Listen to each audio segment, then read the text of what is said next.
நாம கர்த்தருடைய பலிபீடமாக இருந்தா, நமக்குள்ள பரிசுத்த ஆவியானவர் உண்மையாகவே நாம் அந்த அபிஷேகத்துல நிறைந்த வாழ்க்கை இருந்தா நிச்சயம் நம்முடைய பெற்றோர்கள் நம்ம ஆசீர்வதிப்பாங்க. அல்லேலூயா.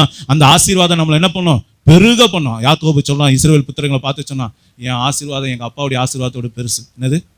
என் ஆசீர்வாதம் எங்க அப்பாவுடைய ஆசீர்வாதத்தோட பெருசு. எங்க அப்பா புலி, நான் அவருக்கு பிறந்த பூனை. அவர் 8 பாஞ்சா, நான் 16 பாய்வேன். அல்லேலூயா. உங்க ஆசீர்வாதம் எப்படி ஐயா? நீங்க உங்க பிள்ளைக்கு ஆசீர்வாதத்தை எந்த அளவுக்கு சம்பாதிச்சு வச்சிருக்கீங்க? நல்லவன் தன் பிள்ளைகளுக்கு ஆஸ்திகளை சேர்த்து வைக்கிறான், சுதந்திரங்களை சேர்த்து வைக்கிறான். நாம் என்ன ஆசீர்வாதத்தை சேர்த்து வைக்கிறோம்? மனதார முதல்ல பிள்ளைங்களை ஆசீர்வதிக்க பழங்க. காலையில் எந்திரிச்சோன்னு எத்தனை பெற்றோர் உங்கள் பிள்ளைங்க தலை மேலே கையை வச்சு ஜெபம் பண்ணுறீங்க? சொல்லுங்க. எத்தனை அப்பா அம்மா உங்கள் பிள்ளைங்க தலை மேலே கையை வச்சு ஜெபம் பண்ணுறீங்க? எத்தனை பொண்டாட்டிமார்ங்க மேலே புருஷங்காரன் கையை வச்சு ஜெபம் பண்ணுறீங்க? சொல்லுங்க. அப்புறம் எங்கேருந்து ஆசீர்வாதம்? முதல்ல அங்கேயே போயிடுச்சு.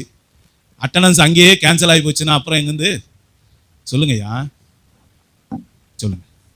முதல்ல எந்திரிச்ச உடனே புருஷங்காரர் செய்யலைனாலும் பொண்டாட்டிக்காரர் என்ன பண்ணணும்? போய் கையை எடுத்து வச்சு என்னை ஆசீர்வதிங்கன்னு சொல்லுங்க. பிள்ளைங்க தலைமையில பெற்றோர்கள் கைப்படணும். அப்பா அம்மா கைப்பட்டு அவங்கள என்ன பண்ணுங்க? ஆசீர்வதிங்க, மனசார ஆசீர்வதிங்க. நீங்க மனசார ஆசீர்வதித்து அவங்கள ஒரு வார்த்தை சொல்லி ஜெபித்து அமிச்சிங்கன்னா அந்த நாள் முழுசும் அவங்களுக்கு ஆசீர்வாதமா இருக்கும். அல்லேலூயா. யோசிச்சு பாருங்க. இன்னிலேருந்து செய்வீங்களா? சொல்லுங்க. செய்வேன்னு சொல்றாங்களா? கையை உயர்த்துங்க, தெரிஞ்சுக்கலாம். அட்டண்டன்ஸை பார்த்துடலாம். பிரைஸ் எல்லாம். அல்லேலூயா. ஒருவேளை அப்பா வந்து கை வச்சு ஜெபம் பண்ணல, பிள்ளைங்க என்ன பண்ணுவீங்க? ஆசீர்வாதத்தை விட்டுருவீங்களா? சொல்லுங்க. அப்பு நீங்க சொல்லுங்க.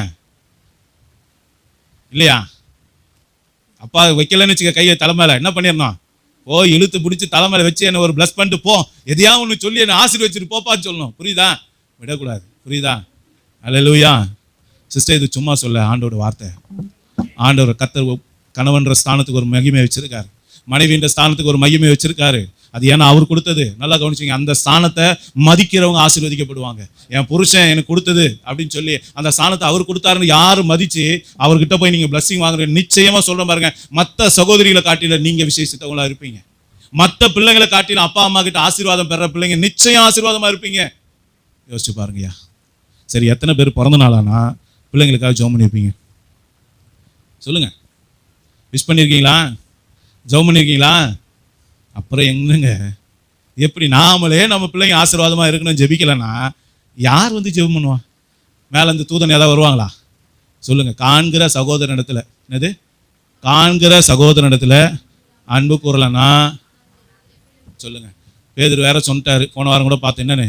நம்ம ஆசீர்வதிக்க தான் அழைக்கப்பட்டு இருக்கோம்.